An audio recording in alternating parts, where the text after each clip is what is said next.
Naghahanap ka ba ng racing clutch spring at clutch lining? Ayan, ito ang ginagamit natin guys. Pang karera at kahit pang daily kay Victoria, tsaka kay Hera, pati kay Greggy, ito rin ang kakabit natin.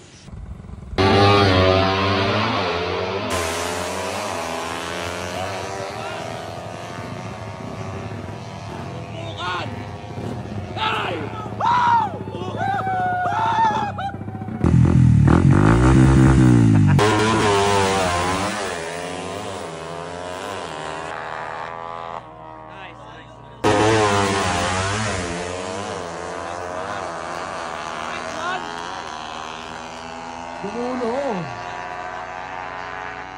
Oh, dumulo ko sa aqua.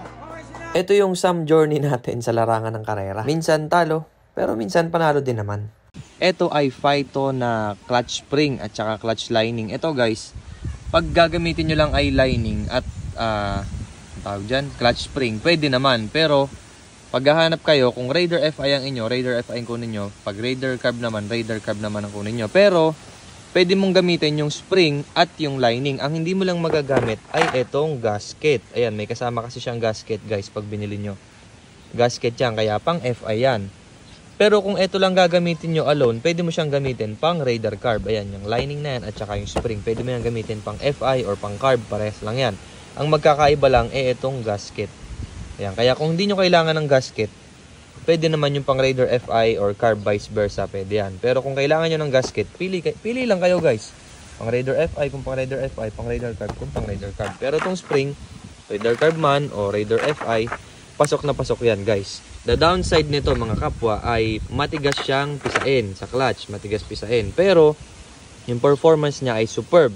In terms of karera, kung mahilig kang kumarera o mahilig ka magpatakbo ng mabilis or eto racing, circuit race or mapa-drag race man, malakas to.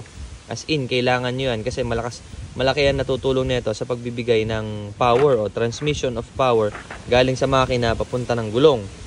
Pag mahina ang spring mo, hindi niyan kagad mabibigyan ng malakas na grip yung clutch line natin at clutch plate. Parang dudulas siya.